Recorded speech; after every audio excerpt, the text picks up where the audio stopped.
Hi hello ಎಲ್ಲರಿಗೂ ನಮಸ್ಕಾರ. ನನ್ನ ಕಾಲ್ಪನಿಕ ಕಥಾಲೋಕ ಯೂಟ್ಯೂಬ್ ಚಾನಲ್ಗೆ ಸ್ವಾಗತ. ಇನ್ನು ಯಾರೆಲ್ಲ ಸಬ್ಸ್ಕ್ರೈಬ್ ಆಗಿದ್ದು ಬೇಗ ಸಬ್ಸ್ಕ್ರೈಬ್ ಆಗಿ, ಹಾಗೆ ಮುಂದಿನ ಅಪ್ಡೇಟ್ಸ್ ಗಳಿಗಾಗಿ ಬೆಲ್ ಐಕಾನ್ ಅನ್ನು ಒತ್ತುವುದು ಮರೆಯದಿರಿ. ಶೇರ್ ಕಮೆಂಟ್ ಮಾಡೋದು ಮರೆಯದಿರಿ. ವಿರಾಟ್ ಚೋಟು ಜೊತೆಗೆ ಪ್ರೈಸ್ ತಗೊಳ್ತಾ ಇರೋದು ನೋಡಿದವಳಿಗೆ ಹೊಟ್ಟೆ ಹಿಡಿದಂತಾಗ್ತದೆ, ಹಾಗೆ ಸಂತೋಷವೂ ಆಗ್ತದೆ. ಗೊತ್ತಿಲ್ಲದೆಯೇ ವಿರಾಜ್ ತಂದೆಯ ಕರ್ತವ್ಯ ಮಾಡ್ತಿರೋದು ನೋಡಿ ಅವಳ ಮೇಲೆ ಅವಳಿಗೆ ಬೇಸರ ಆಗ್ತಿದೆ. ಯಾಕಾದರೂ ಸತ್ಯ ಮುಚ್ಚಿಟ್ಟೆ ಎಂದು ಮರುಗ್ತಿದ್ದಾಳೆ. ಹಾಗೆ ಸತ್ಯ ಗೊತ್ತಾದರೆ ತನ್ನ ಮಗನನ್ನು ವಿರಾಜ್ ಎಲ್ಲಿ ದೂರ ಮಾಡ್ತಾನೋ ಎಂದು ಹೆದರ್ತಿದ್ದಾಳೆ. ಸಾರಿ ಚೋಟು, ಮೊಮ್ಮ ಪ್ರೋಗ್ರಾಮ್ಗೆ ಬಂದರೂ ಸ್ಟೇಜ್ ಮೇಲೆ ಬರೋಕ್ಕಾಗಿಲ್ಲ, ಸಾರಿ ಕಂದ ಎಂದು ಮನಸ್ಸಲ್ಲೇ ನೊಂದುಕೊಳ್ಳುವ ವೇಳೆಗೆ ಪ್ರೈಸ್ ಪಡೆಯುವ ಚೋಟು BM ಥ್ಯಾಂಕ್ಸ್ ನೀವು ಬಂದಿದ್ದಕ್ಕೆ ಎನ್ನುತ್ತಾನೆ. ಆಗ ವಿರಾಜ್ ಸಿಎಂ ಇಟ್ಸ್ ಓಕೆ ಎಂದು ಕಣ್ಣೊರೆಸಿದಾಗ ಐ ಲವ್ ಯು BM ಎನ್ನುತ್ತಾ ಚೋಟು ವಿರಾಜ್ ಕೆನ್ನೆಗೆ ಮುತ್ತಿಟ್ಟು ನಗುತ್ತಾನೆ. ಪುಟಾಣಿ ಮುತ್ತು ತೀರಾ ಸ್ಪೆಷಲ್ ಅನ್ನಿಸ್ತದೆ ಲಂಕಾಧಿಪತಿಗೆ. ಆ ಮುತ್ತು ಯಾಕಿಷ್ಟು ಸ್ಪೆಷಲ್ ಅಂತ ಮಾತ್ರ ಗೊತ್ತಾಗ್ತಾ ಇಲ್ಲ ಅವನಿಗೆ. ಮೊದಲ ಬಾರಿ ಪುಟಾಣಿ ತುಂಡು ಕೆನ್ನೆಗೆ ಮುತ್ತಿಟ್ಟು ಲವ್ ಯು ಟು CM ಎನ್ನುವ ವಿರಾಜನ ಪುಟಾಣಿಯನ್ನು ತೋಳಿನಲ್ಲೇ ಹೊತ್ಕೊಂಡು ಅಲ್ಲಿಂದ ಸ್ಟೇಜ್ ಹಿಡಿಯುತ್ತಾನೆ. ಇದನ್ನು ನೋಡಿದ ಆಡಿಯನ್ಸ್ ನಿಜಕ್ಕೂ ಅವರಿಬ್ಬರು ಅಪ್ಪ ಮಗನೇ ನಿಂತ್ಕೊಂಡು ಬೆಸ್ಟ್ ಅಪ್ಪ ಮಗ, ಹ್ಯಾಂಡ್ಸಮ್ ಅಪ್ಪ ಮಗ ಎಂದು ಚೀರುತ್ತಾರೆ. ಅದು ಸಿರಿಗಿವಿಗೆ ಬಿದ್ದಾಗ ಇನ್ನಷ್ಟು ನೋವಿನಲ್ಲಿ ಅಳುತ್ತಾ ವಾಶ್ರೂಮ್ ಸೇರ್ತಾಳೆ. ದಿಗಂತ್ ಕೂಡ ಅವರ ಜೋಡಿನ ನೋಡಿ ಒಳ್ಳೆ ಶಿಲ್ಲೆ ಹೊಡೆದು ಯಾವ ಅಪ್ಪ ಮಗನಿಗೂ ಕಮ್ಮಿ ಇಲ್ಲ ಎಂದ್ಕೊಂಡು ಯಾಕೆ ನನಗೂ ಇವರನ್ನು ನೋಡ್ತಿದ್ರೆ ಫ್ರೆಂಡ್ಸ್ ಅನ್ನೋದು ಮರೆಯಂತಾರ. ಬಾಸ್ ಬೇರೆ ಮುಂಚೆ ಬ್ಯಾಡ್ ಬಾಯ್ ಆಗಿದ್ರು, ಅಪ್ಪಿದಪ್ಪಿ ಯಾರಿಗಾದ್ರೂ ಮಕ್ಕಳ ಭಾಗ್ಯ ಕೊಟ್ಟಿಲ್ಲ ತಾನೆ. ಈ ಮಾತು ಬಾಸ್ ಕೇಳಿಸ್ಕೊಂಡಿದ್ರೆ ನನ್ನ ಸ್ಟೇಜ್ ಮೇಲೆ ಊತಾಕಿ ದಹನ ಮಾಡಿಬಿಟ್ಟಿರ್ತೇನು ಎಂದ್ಕೊಂಡು ತೆಪ್ಪಗಾದ. ವಾಶ್ರೂಮಿಗೆ ಬರುವ ಸಿರಿ, ವಿರಾಜ್ ಸರ್ ಮತ್ತೆ ನಾನು ಭೇಟಿ ಆಗಲೇಬಾರ್ದು ಅಂದಿದ್ದೆ, ಆದರೆ ಯಾಕೆ ರಾಯರೇ ಮರು ಭೇಟಿ ಆಗೋ ಹಾಗೆ ಮಾಡಿದ್ರಿ. ಹೀಗೆ ಚೋಟು ವಿಚಾರ ಮುಚ್ಚಿಟ್ಟು ದಿನ ಸಾಯ್ತಿದ್ದೀನಿ. ಹೋಗ್ಲಿ ಹೇಳೋಣ ಅಂದ್ಕೊಂಡು ವಿರಾಜ್ ಸರ್ ಕೋಪದಲ್ಲಿ ನನ್ನ ಮಗನನ್ನು ನನ್ನಿಂದ ಎಲ್ಲಿ ದೂರ ಮಾಡ್ತಾರೇನೋ ಭಯ ಕಾಡ್ತಿದ್ದೆ. ಚೋಟು ಕೂಡ ನಾನು ಬೇಡ ಅಂದು ವಿರಾಜ್ ಸರ್ ಜೊತೆಗೆ ಹೋದರೆ ಮೊದಲೇ ಅವನಿಗೆ ವಿರಾಜ್ ಸರ್ ಬುದ್ಧಿನೇ ಬಂದುಬಿಟ್ಟಿದೆ. ಅವನನ್ನು ಬೇಡ ಅಂದು ವಿರಾಜ್ ಸರ್ ಜೊತೆಗೆ ಹೋದರೆ ನಾನು ಏನು ಮಾಡಲಿ. ನನ್ನ ಮಗ ಇಲ್ಲದೆ ನಾನು ಹೇಗಿರಲಿ. ಹಾಗಂತ ಸತ್ಯ ಹೇಳಿದೆ ಎಷ್ಟು ದಿವಸ ಇರೋಕ್ಕಾಗತ್ತೆ. ಸತ್ಯ ಕೆಂಡ ಇದ್ದಂತೆ, ಎಷ್ಟೇ ಮುಚ್ಚಿಡೋಕೆ ನೋಡಿದ್ರು ಅದರ ಸುಳಿವು ಸಿಗುತ್ತೆ. ವಿರಾಜ್ ಸರ್ಗೆ ಎಲ್ಲ ವಿಚಾರ ಯಾವಾಗ ಹೇಗೆ ಹೇಳಿದ್ರೆ ನಿಜಕ್ಕೂ ತಾಳ್ಮೆಯಿಂದ ಕೇಳ್ತಾರ? ಖಂಡಿತ ಇಲ್ಲ. ವಿರಾಜ್ ಸರ್ಗೆ ಕೋಪ ಜಾಸ್ತಿ. ಅವರು ಒಬ್ಬರನ್ನ ದ್ವೇಷ ಮಾಡೋಕ್ಕೆ ಶುರು ಮಾಡಿದ್ರೆ ಮುಗಿಯಿತು. ಕ್ಷಮೆ ಅಂತೂ ಬಲು ದೂರದ ಮಾತು. ಅವ್ರು ಛೋಟ ರಾವಣ್ ಮೇಲೆ ಜೀವನೇ ಇಟ್ಕೊಂಡಿದ್ರು. ಛೋಟ ರಾವಣ್ ಅಂತ ಹಗಲು ರಾತ್ರಿ ಕನಸು ಕಾಣ್ತಿದ್ರು. ಆ ಮಗುನ ಎತ್ತಾಡಿಸ್ಬೇಕು ಅಂತ ನೂರಾರು ಆಸೆಗಳಿತ್ತು ಅವ್ರಿಗೆ. ಎಲ್ಲವನ್ನ ನಾನು ನುಚ್ಚು ಮಾಡಿದ್ದೀನಿ ಅಂತ ಗೊತ್ತಾದರೆ ಸುಮ್ಮನೆ ಇರ್ತಾರಾ? ಖಂಡಿತ ಇಲ್ಲ. ಇನ್ನು ಚೋಟು ನನ್ನ ಸುಮ್ಮನೆ ಬಿಡ್ತಾನ? ಪೊಪ್ಪ ಅಂತ ಪ್ರಾಣ ತಿಂತಿದ್ರು ಹೇಳಿಲ್ವಲ್ಲ ಅಂತ ನನ್ನ ದೂರ ಮಾಡ್ತಾನೆ. ಈಗ ಏನು ಮಾಡಲಿ ರಾಯ್ರೆ ಎಂದು ಅಳುತ್ತಾ ತನ್ನ ಮುಖ ಕನ್ನಡಿಯಲ್ಲೇ ನೋಡಿಕೊಂಡು ತಲೆ ಚೆಚ್ಚಿಕೊಂಡ್ಳು. ಪಾಪ ಮುಂದೇನಾಗತ್ತೆ ಅನ್ನೋದರ ಸುಳಿವಿಲ್ಲದೆ ಸಿರಿ ನರಳ್ತಿದ್ದಾಳೆ. ಕಂಗ್ರಾಟ್ಸ್ ವಿದ್ಯುತ್, ನೀವು ಲೀಡಾಗಿ ಪ್ರಮೋಟ್ ಆಗ್ತಿದ್ದೀರಾ. Very well done, keep up your good work ಎಂದ ಮ್ಯಾನೇಜರ್ ಮಾತಿಗೆ ಥ್ಯಾಂಕ್ಸ್ ಸರ್ ಎಂದವನು ಪ್ರಮೋಷನ್ ಸುದ್ದಿ ಕೇಳಿ ಖುಷಿಯಿಂದ ಹೊರಬರುವಾಗ ಅವನ ಮೊಬೈಲ್ಗೆ ವಾಟ್ಸಪ್ ಮೂಲಕ ಒಬ್ಬರ ಕರೆ ಬಂದಿತ್ತು. ಯಾರೆಂದು ನೋಡಿದವನ ಮುಖದಲ್ಲಿ ಒಂಥರ ಖುಷಿ, ಒಂಥರ ಹೇಳಲಾಗದ ಸಂಕಟ ಶುರುವಾಗಿತ್ತು. ಆದರೂ ಆ ಕರೆ ನಿರಾಕರಿಸುವ ಮನಸ್ಸಿಲ್ಲದೆ ಹೇಳು ಪರಿ, ಹೇಗಿದ್ಯಾ ಎಂದ. ಐ ಆಮ್ ನಾಟ್ ಫೈನ್ ಅಂದರೆ ಬಂದು ಮೀಟ್ ಮಾಡ್ತೀಯಾ ಎಂದ್ಲು ಪರಿ. ಆ ರೀತಿ ಹೇಳಬೇಡ, ನೀನೆಲ್ಲಿದ್ರೂ ಚೆನ್ನಾಗಿರ್ಬೇಕು, ಯಾಕಂದ್ರೆ ನೀನು ಸಿಂಹಾದ್ರಿ ಮನೆಯ ಮಗಳು ಎಂದವನು ಮೊಗದಲ್ಲಿ ಸಣ್ಣ ನಗುವಿತ್ತು. 4 ವರ್ಷ ಆಯಿತು, ಒಂದ್ಸಲ ಕೂಡ ನಾನು ನೋಡಬೇಕು ಅನಿಸಿಲ್ವಾ ಎಂದು ಪ್ರಶ್ನೆ ಮಾಡಿದವಳಿಗೆ ಉತ್ತರಿಸಲು ಆಗ್ತಿಲ್ಲ. ಅವನಿಗೆ ಗಂಟಲು ಉಬ್ಬಿ ಬರ್ತಿದೆ. ಹೋಗ್ಲಿ, ನಾಳಿದ್ದು ಏನು ಅಂತ ಗೊತ್ತಾ ಎಂದವಳ ಮಾತು ಕೇಳಿದ ಕೂಡಲೇ ಡೇಟ್ ನೋಡ್ದ. ಮರೆಯುವಂಥ ಡೇಟ್ ಅಲ್ಲ ಅದು ಎಂದ. 4 ವರ್ಷದ ದಿನಕ್ಕಾಗಿಯೇ ಕಾಯೋ ಹಾಗಾಗಿದೆ ನನಗೆ. ಈ ವರ್ಷ ಕೂಡ ನೀನು ಅದೇ ದಿನ ಕಾಲ್ ಮಾಡ್ತೀಯ ಅಂತ ಗೊತ್ತಿತ್ತು, ಆದರೂ ಅಲ್ಲಿವರೆಗೂ ಕಾಯೋ ತಾಳ್ಮೆ ಇಲ್ಲದೆ ನಾನೇ ಕಾಲ್ ಮಾಡಿಬಿಟ್ಟೆ. ವಿದ್ಯುತ್, ಈಗಲೂ ನೀನು ನಿನ್ನ ನಿರ್ಧಾರ ಬದಲಾಯಿಸಲ್ವಾ ಎಂದವಳ ನೋಡಿ, wish you happy birthday in advance ಪರಿ, ನನ್ನಿಂದ ನಿರ್ಧಾರ ಬದಲಾಯಿಸೋಕೆ ಆಗೋದಿಲ್ಲ ಎಂದ.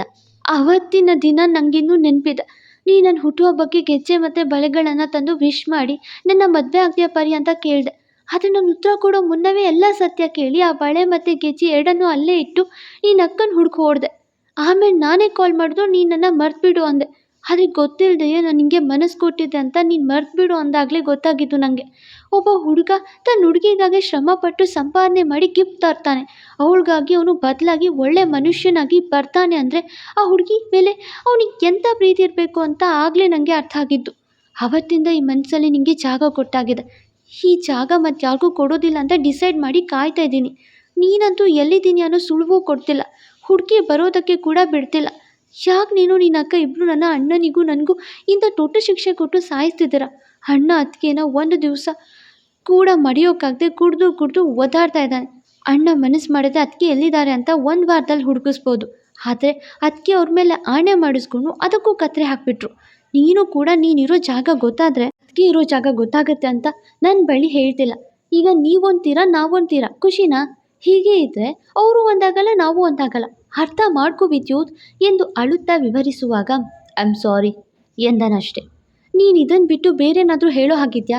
ಇಲ್ವಲ್ಲ. ಇರಲಿ ಬಿಡು. ನಾನು ಲಂಡನ್ನಿಂದ ಇಂಡಿಯಾಗೆ ವಾಪಸ್ ಬರ್ತಾ ಇದ್ದೀನಿ. ಡೈರೆಕ್ಟಾಗಿ ಮುಂಬೈಗೆ ಹೋಗ್ತಾ ಇದ್ದೀನಿ. ಅಣ್ಣ ಬೇರೆ ಕೆಲಸ ಅಂತ ಅಲ್ಲೇ ಇದ್ದಾನೆ. ಆದರೆ ನಾನು ಮುಂಬೈ ಎಂದು ಆಕೆ ಹೇಳೋ ಮುನ್ನವೇ ವಾಟ್, ಭಾವ ಕೂಡ ಮುಂಬೈನಲ್ಲಿದ್ದಾರಾ ಎಂದ. What you mean? ಭಾವ ಕೂಡ ಅಲ್ಲೇ ಇದ್ದಾರಾ ಅಂದರೆ ನೀನು ಕೂಡ ಮುಂಬೈನಲ್ಲೇ ಇದೆಯಾ ಎಂದು ಅನುಮಾನಿಸುತ್ತಾ ಕೇಳಿದ್ಲು ಪರಿ. ನೋ, ನಾವು ಮುಂಬೈನಲ್ಲಿಲ್ಲ. ಅಂದರೆ ನಾನು ಕೇಳಿದ್ದು ನೀನು ಮುಂಬೈಗೆ ಬರ್ತಿದ್ಯಾ, ಅಂದರೆ ಹೋಗ್ತಿದ್ಯಾ? ಅಲ್ಲಿ ಭಾವ ಯಾಕೆ ಹೋದರು, ಅಂದರೆ ಯಾಕಿಬ್ರು ಮುಂಬೈಗೆ ಎಂದ ಬೆವರುತ್ತಾ. ಅವನಿಗೂ ಒಂಥರ ಟೆನ್ಷನ್. ಸಿರಿ ಆ ರೀತಿ ಪ್ರಾಮಿಸ್ ಮಾಡಿಕೊಂಡು ಕಟ್ಟಾಕಿದಾಳಲ್ಲ, ಅದಕ್ಕೆ. ಅಣ್ಣ GSM ಅಂತ ಫ್ಯಾಷನ್ ಶೋಗೆ ಮಾಡೆಲ್ಸ್ ಆ್ಯಂಡ್ ಕಾಸ್ಟ್ಯೂಮ್ಸ್ ರೆಡಿ ಮಾಡಿಸೋಕೆ ಅಲ್ಲೇ ಇದ್ದಾನೆ. ನಾನು ಮನೆಗೆ ಹೋದರೆ ಬೋರಿಂಗ್. ಕ್ಯೂಟಿಗೆ ಬೇರೆ ಸ್ಕೂಲ್ ಇರುತ್ತೆ, ಅವಳು ಬ್ಯುಸಿ. ಸೊ ಮುಂಬೈಗೆ ಬಂದು ಅಣ್ಣನ ಜೊತೆಗೆ ಕೆಲಸ ಮಾಡೋಣ ಅಂತ ಎಂದವಳ ಮಾತು ಕೇಳ್ತಾ ವಿದ್ಯುತ್ ಕೂಡ ತಲೆ ಮೇಲೆ ಕೈ ಹೊತ್ತ. ಏನಾಯಿತು ವಿದ್ಯುತ್ ಎಂದು ಆಕೆ ಕೇಳುವಾಗ, ನೋಡು ಪರಿ, ಸುಮ್ಮನೆ ಕಾಲ್ ಮಾಡಿ ಡಿಸ್ಟರ್ಬ್ ಮಾಡಬೇಡ. ನಾನು ನಾಡಿದ್ದು ಕಾಲ್ ಮಾಡ್ತೀನಿ, ಬಾಯ್ ಎಂದು ಕಾಲ್ ಕಟ್ ಮಾಡಿ. ಅಂದರೆ ಭಾವ ಇಲ್ಲೇ ಇದ್ದಾರಾ? ತಲೆಯಲ್ಲಿ ಹುಳ ಬಿಟ್ಕೊಂಡ. ಪುಟಾಣಿಯನ್ನು ಹೊತ್ತು ಕಾರ್ ತಂದು ಮೇಲೆ ಕೂರಿಸಿ, ಕಂಗ್ರಾಟ್ಸ್ ಜಿಎಂ, ಫೈನಲಿ ನೀವು ವಿನ್ನರ್ ಆಗಿಬಿಟ್ರಿ ಎಂದು ವಿರಾಜ್ ಸಂತೋಷದಲ್ಲಿ ಹೇಳ್ತಿದ್ರು. ಪುಟಾಣಿಗೆ ಮೊಮ್ಮ ಬಂದಿಲ್ಲ ಅನ್ನೋ ಕೋಪ ಬೇಸರ ಕಮ್ಮಿ ಆಗ್ತಿಲ್ಲ. ಈ ಪುಟ್ಟ ಹೊಟ್ಟೆಗೆ ಹಸಿವಾಗಿರ್ಬೇಕಲ್ಲ, ಏನು ತಿಂತೀರಾ ಎಂದು ವಿರಾಜ್ ಪುಟಾಣಿ ಗಮನವನ್ನು ತನ್ನತ್ತ ಸೆಳೆಯಲು ನೋಡಿದಾಗ, ಪಪ್ಪ ಏನೂ ಇಲ್ಲ, ಮೊಮ್ಮ ಇದ್ರೂ ನನ್ನ ನೋಡೋಕೆ ಬರಲಿಲ್ಲ. ನನ್ನ ಫ್ರೆಂಡ್ಸ್ ಎಲ್ಲರೂ ಪಪ್ಪ ಎಲ್ಲಿ, ಮೊಮ್ಮ ಎಲ್ಲಿ ಅಂತ ಕೇಳ್ತಿದ್ರು BM. ಅವರೆಲ್ಲ ಅವ್ರ ಮೊಮ್ಮ ಪಪ್ಪ ಕೈ ಹಿಡ್ಕೊಂಡು ಜೊತೆಗೆ ಬಂದಿದ್ರಂತೆ. ಎಲ್ಲರೂ ಪಪ್ಪ ರೆಡಿ ಮಾಡಿದ್ದು, ಮೊಮ್ಮ ಕರ್ಕೊಂಡು ಬಂದಿದ್ದು ಅಂತ ಹೇಳೋದು ಕೇಳಿ ಬೇಜಾರಾಯಿತು BM ಎಂದು ಪುಟಾಣಿ ಹೇಳೋದು ಕೇಳಿ ವಿರಾಜ್ಗೆ ಸಿಕ್ಕಾಪಟ್ಟೆ ಮುನಿಸಾಯಿತು. ಆ ಮಗುವಿನ ಅಮ್ಮನ ಮೇಲೆ. ಮೊಮ್ಮಗೆ ನನಗಿಂತ ಕೆಲಸನೇ ಇಂಪಾರ್ಟೆಂಟ್ ಆಗಿದೆ BM, ನನ್ನ ಮೊಮ್ಮಗೆ ಇಷ್ಟ ಇಲ್ಲ ಅನಿಸುತ್ತೆ ಎಂದು ಕೆಳ ತುಟಿ ಮರ್ಚಿ ಹೇಳೋದು ಕೇಳ್ತಾ, ಇಲ್ಲ ಚೋಟು, ಮೊಮ್ಮಗೆ ನಿನ್ನಂದರೆ ಖಂಡಿತ ತುಂಬ ಪ್ರೀತಿ, ಆದರೆ ಕೆಲಸ ಇತ್ತು ಅಂತ ಬಂದಿರಲ್ಲ ಅಷ್ಟೇ ಎಂದು ವಿರಾಜ್ ಮಾತು ಪೂರ್ತಿ ಮಾಡುವ ಮುನ್ನವೇ, BM ನೀವು ಬಂದಿಲ್ಲ ಅಂದಿದ್ರೆ ನನಗೆ ಯಾರೂ ಜೊತೆ ಇರ್ತಿರಲಿಲ್ಲ. ಒನ್ಸ್ ಅಗೇನ್ ಥ್ಯಾಂಕ್ಸ್ BM ಎಂದಾಗ, ನನ್ನ CM ಮುಂದೆ ನನಗೆ ಯಾವ ಕೆಲಸ ಇಂಪಾರ್ಟೆಂಟ್ ಅಲ್ಲ ಎಂದನು ನಗುತ್ತಾ ವಿರಾಜ್. ನೀವು ಎಷ್ಟೇ ವರ್ಕ್ ಇದ್ರೂ ನನಗಾಗಿ ಬರ್ತೀರಾ BM ಎಂದು ಚೋಟು ಕೇಳುವಾಗ ಅವನ ಪುಟ್ಟ ಕೈಗಳನ್ನು ಹಿಡಿದು, ನಾನು ಎಷ್ಟೇ ಬಿಸಿದ್ರೂ ನಿಂಗಾಗಿ ಎಲ್ಲೇ ಇದ್ರೂ ಓಡೋಡಿ ಬರ್ತೀನಿ ಪಕ್ಕ ಎಂದನು ನಗುತ್ತಾ. ಮನಸ್ಸಲ್ಲೇ, ಯಾವ ಜನ್ಮದಲ್ಲಿ ಇವನು ನನ್ನ ಮಗನಾಗಿದ್ನು, ಒಂಥರ ಹೇಳೋಕ್ಕಾಗದ ಭಾವನೆ. ಏನೋ ಇವನೇ ನನ್ನ ಮಗ ಅನ್ನುವಷ್ಟು ಫೀಲಿಂಗ್ ಬರುತ್ತೆ. ಏನಾಗ್ತಿದೆ ನನಗೆ ಅಂತಲೇ ಅರ್ಥ ಆಗ್ತಿಲ್ಲ ಎಂದುಕೊಂಡ. ಥ್ಯಾಂಕ್ಸ್ BM, ಆದರೆ ನನಗೆ ನಿಮ್ಮನ್ನು ದಿನ ನೋಡಬೇಕು ಅನಿಸುತ್ತೆ, ಅಂದರೂ ಬರ್ತೀರಾ ಎಂದ ಚೋಟು.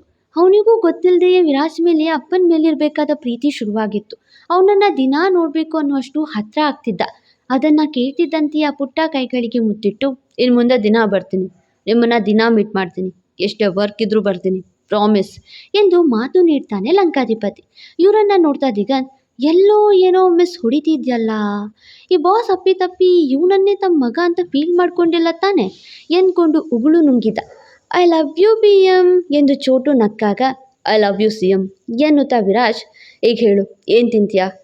ಹೊಟ್ಟೆನ ಜಾಸ್ತಿ ಹೊತ್ತು ಹಸಿಯೋಕೆ ಬಿಡಬಾರ್ದಂತೆ, ಬಿಟ್ಟರೆ ಈ ಕೀಟ್ಲೆ ಮಾಡುವ ಕಣ್ಣು, ತುಂಟ ತುಟಿ, ಮುದ್ದಾಗಿರೋ ಮೂಗನ್ನೇ ತಿಂದ್ಬಿಡುತ್ತಂತೆ ಎಂದು ವಿರಾಜ್ ಹೇಳ್ತಿದ್ರೆ, ಹೌದಾ, ನನ್ನ ಮೂಗು ತುಟಿ ಐಸ್ ನನಗೆ ಬೇಕು BM, ಬೇಗ ನಡೀರಿ, ನನಗೆ ಐಸ್ ಕ್ರೀಮ್ ಕೊಡಿಸಿ ಎನ್ನುತ್ತಾನೆ ಚೋಟು.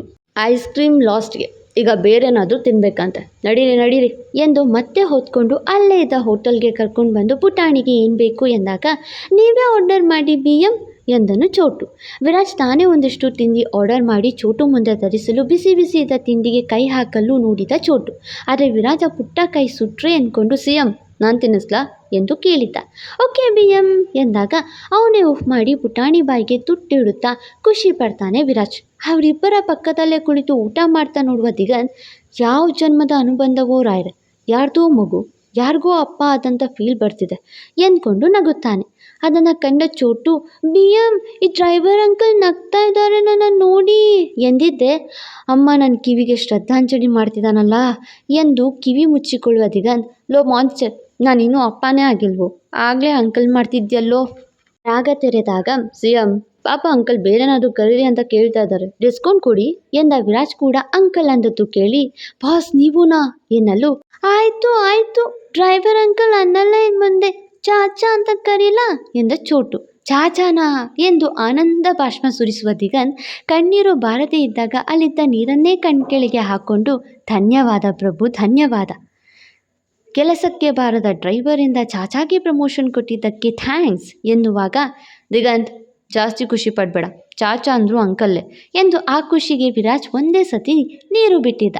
ಅದನ್ನು ಕೇಳಿದ್ದ ದಿಗಂತ್, ಹಿಂದಿ ಕಲಿಬೇಕು ಅನ್ನೋದು ಇದಕ್ಕೆ, ಲೋ ಮಾನ್ಸ್ಟರ್, ನೀನು ಕಿಲಾಡಿ ಅಷ್ಟೇ ಅಲ್ಲ ಕಣೋ, ಜಗತ್ ಕಿಲಾಡಿ ಎಂದ್ಕೊಂಡು ತೆಪ್ಪಗಾದ.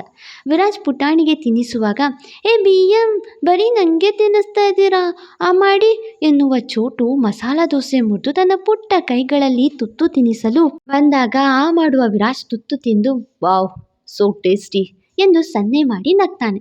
ಹಾಗೆ ಮನಸ್ಸಲ್ಲಿ, ನನ್ನ ಮಗ ಇದ್ದಿದ್ರೆ ಹೀಗೆ ತಿನ್ನಿಸ್ತಾ ಇದ್ನೋ ಏನು, ಈ ಚೋಟು ನನ್ನ ಮಗ ಆಗಿದ್ರೆ ಎಷ್ಟು ಚೆನ್ನಾಗಿರೋದು, ಈ ಮಗುವಿನ ಅಪ್ಪ ಇಷ್ಟು ಮುದ್ದು ಮಗುವನ್ನು ಯಾಕೆ ನಿರ್ಲಕ್ಷ್ಯ ಮಾಡಿ ಹೋದ, ತನ್ನಲ್ಲೇ ಮಗುವಿನ ತಂದೆ ಮೇಲೆ ಮುನಿಸ್ಕೊಂಡ.